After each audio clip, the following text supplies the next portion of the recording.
So ayun mga ka-farming, isang mapagpalang umaga para sa ating lahat. At ngayong umaga ng ito mga ka-farming is i-update ko kayo dito sa aking mga alagang kambing. At syempre, ipapakita ko na rin sa inyo or ituturo ko sa inyo kung ilan na nga ba yung mga kambing natin na buntis mga ka-farming. At ipapakita ko na rin sa inyo yung dalawang bisero natin. Kasi sa loob lamang ng 1 month in 2 weeks mga ka-farming is malaki na ho sila mga ka-farming. So i-share ko lamang sa inyo ito, i-share at ibabahagi ko sa inyo itong konting aking mga kambing. Papakita ko lang din sa inyo kung ano yung mga kaganapan dito sa aking mini farm mga ka-farming.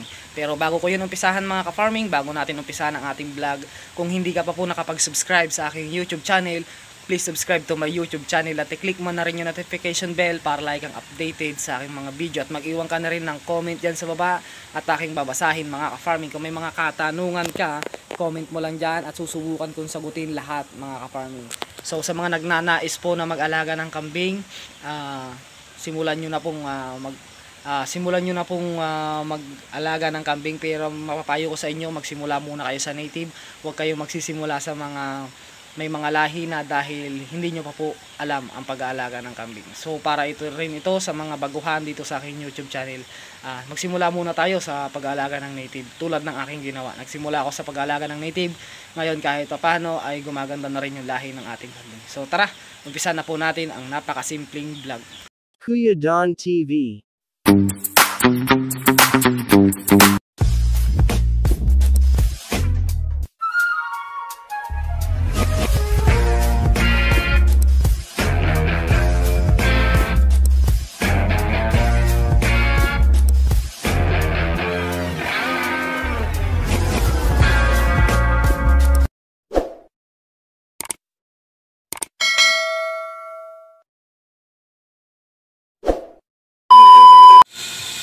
So ayun mga ka-farming, good morning po sa ating lahat. At ito update po dito sa ating mini farm. So dito sa aking mini farm ay meron tayong mga alagang kambing. Ayan, meron tayo dito mga alagang kambing. At yun, i-update ko lang kayo dito sa aking mini farm. So ang hindi na lang po buntis dito sa aking farm ay ito. At saka yun, pero ito po si Pia at saka si Ganda, si Inday, si Pangit, buntis na po yung apat na yan mga ka-farming. So ito na lang po ang hinihintay natin at saka yon mga ka-farming. So ito po yung update din dito sa magto 2 months old na kambing. So 1 month in 2 weeks po itong dalawa na to mga ka-farming. Ayan, so malaking malaki po itong ating kambing sa 1 month in 2 weeks. Alagang tiki-tiki lang po yan mga ka-farming. Everyday tiki-tiki. Yan. Everyday tiki-tiki lang po ang kanilang ang aking ginagamit. At syempre nung bata pa sila mga ka-farming ay tayo po ay nagturok ng iron tsaka multivitamins, B-complex. So ito po yung update dito sa ating kambing. Ayan, buntis na po ito si Ganda. Ayan po, ang ating kambing na dumalaga ay buntis na rin po sa wakas. Ayan po. At ito po yung kambing natin na hinihintay na lang din na mag-hit. Ayan, hinihintay natin mag-hit. So, 1 taon na po yan, pero hindi pa po nag-hit. Ito naman, 10 months. 10 months na po ito si Pangit. Kaya buntis na po ito si Pangit. Siguro 2 weeks na rin pong buntis ito si Pangit. 2 weeks na. So upgraded Anglo lang po yung kumastaho rito sa ating kambing. Kasi hindi pa po tayo nakabili noon. Hindi pa po natin nabili yung bulog natin. Kaya pinansampa natin to sa Kabirang Balangay. So panoorin nyo po yung video na kung saan itong kambing natin ay ipinasampa natin syempre. Naka-update naman po yung mga nakatutok talaga sa akin, nakasubaybay. Alam nyo po yan, nabuntis na po itong mga kambing natin. At saka sa mga bago lang po dito sa aking YouTube channel, panoorin nyo po yung mga update ko dito sa aking munting kulungan mga ka-farming. So ito si Inday na may dappled sa kanyang liig ay buntis na rin ho. At ito po yung sumampa dyan, itong ating giant bower. So ito po buntis na ho. Pero hindi pa surely yan na buntis na kasi Hindi pa sure na buntis yan kasi syempre ilang araw pa lang. So tignan pa natin kung magre-reheat. Pwede naman, pagka nag-reheat naman siya, wala namang problema dahil meron naman tayong bulugan. So ito ho yung bulugan natin. So ngayong umaga mga ka-farming, kahit umagang umaga may mga nakikita akong konting lamok, kaya nagsindi ako dito. Kasi dito hindi maiwasan ng lamok kasi nga gilid lang po tayo ng ilog. Sapa pala, sapa. Yan. So nagsindi pa rin tayo. Tsaka marami naman tayo nang nakuha eh. Kaya panoorin nyo po yung aking ibang vlog para na sa ganun naman ay update kayo sa nangyayari dito sa aking munting kulungan. Yan. Kaya subscribe na po kayo sa aking YouTube channel. Ito ay update lamang po sa aking mini farm. Yan po, malaki na ho siya sa 1 month old. Malaki na ho siya. So bubuksan ho natin dito. Pasok lang ho tayo dito sa aking kulungan. Ituturo ko po kayo. Buksan natin tong tolda natin. Buksan natin yung tolda para may update ko kayo dito sa aking kambing. Yan po ang makikita nyong view dito sa kulungan ko. Ayan oh. Palayan. Yan po yung dalawa. At dito meron tayo ditong 4 na kwarto. 4 na kwarto para sa ating mga kambing na buntis. So nakaabang na po yan kasi mabilis lang po ang buwan, ilang buwan lang mga anak na ho sila, kaya kailangan talagang pagandahin. So pinag-iisipan ko pa ho na lagyan pa ho ng kwadrado dyan para dito sa mga kasi ilan silang inahin ko, 1, 2, 3, 4, 5, 6, 6. So 4 lang ho ito. 4 lang, kaya gagawa pa tayo dyan. At bibili pa tayo ng mga another na inahin. Dumalaga, bibili pa ho tayo. Kaya kailangan talaga ay mapaganda pa natin ng husto itong ating kulungan mga ka-farming. Ayan. Pinag-iisipan ko pa kung paanong style ang gagawin natin dito sa ating kulungan. Ayan.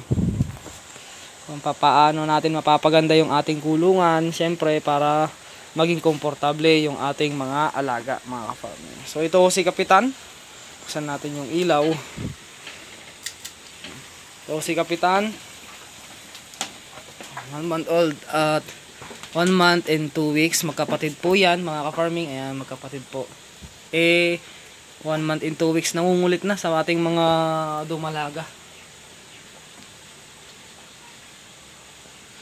Ang kinainam lamang po sa ganitong klaseng kulungan ay although may mga naiiwang dumi, pero yung ihi nila, kasi yun ang pinaka delikado sa lahat, yung ihi nila. Syempre pag nahiga nila yung ihi nila, magiging mapanghina sila at mabilis silang pasukan ng bakterya para magkasakit. Kaya kailangan itaas nyo rin ang inyong kambing, yung inyong kulungan, i-upgrade nyo rin mga ka-farming. Ang laki na ho yan oh. Ang laki ho niyan sa personal. Kung sa native ito mga ka-farming, nasa mga 3 months. 3 months na po yan. Kung sa native. Yan. Pero ito, ang tatay po kasi nito ay Boang. Boang po ang tatay nito. Pasukin nyo po yung aking Facebook dahil nandoon po yung tatay nito. Na-post ko po sa Facebook. At yun naman ay bower line mga ka-farming, upgraded bower. Yan, upgraded bower po yan, nanay nito. Nanggaling Panlingayen ang may ari nito mga ka-farming. Po. So ito na lang hinihintay ko. Ito talaga kinukondisyon ko talaga to kasi gusto kong makapagpalabas ng dapol dito sa kambing natin na to. Yan. Mga gutom na sila oh. Ayan oh, may mga ukana yung tiyan oh. Baba. Dadaan po ako, dadaan. Excuse lamang po, excuse. Ngayon pa lang sumisikat ang araw, kaya maya-maya pa natin sila ipapastol. Mahirap din na ipastol ng ganitong oras kasi hoy! Mahirap din ipastol ng ganitong oras, napakaaga masyado. Yan.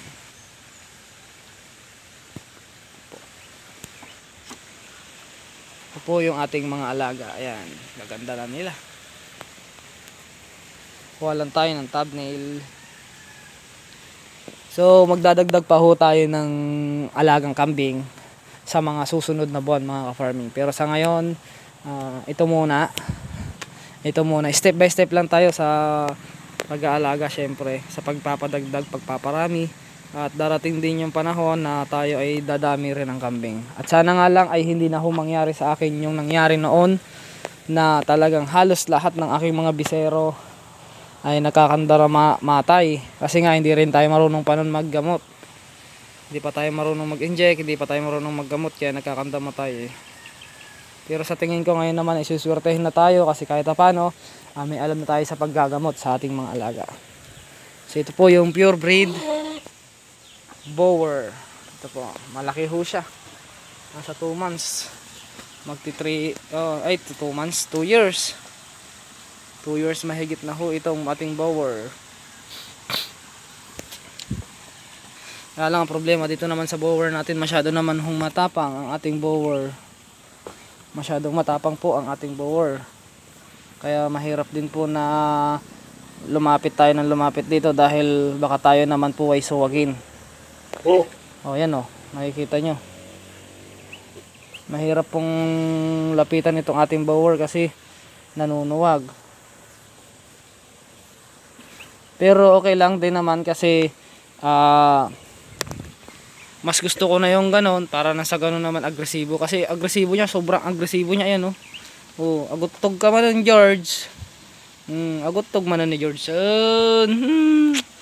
Hinyalakit day. Nagsaba ka launay George. Nagsapa nga nagutog ni George. Mga ka-farming. Yan po ang aking simpleng alaga dito sa aking kulungan. Soon dadami din ang ating mga alaga. So support nyo lang po yung aking vlog. Ito lang po yung update dito sa aking munting kulungan mga ka-farming. So support nyo pa rin po. Dahil update lang muna tayo dahil wala pa naman masyadong kaganapan dito sa aking farm mga ka-farming. Update. Tayo po ay magpapastol maya maya mga ka-farming. So inom muna tayo ng maligamgam na tubig. Para sa gano'n naman hindi tayo pasukan ng lamig. Hindi tayo sikmurain mga ka-farming. So yun, sa mga nagnanais magkambing, mag-alaga na kayo ng kambing. At hindi naman po mahirap. Ang mahirap lang is yung gusto nyo mag-alaga pero hindi nyo ginagawa ng paraan. Hanggang dito na lang at peace out sa ating lahat.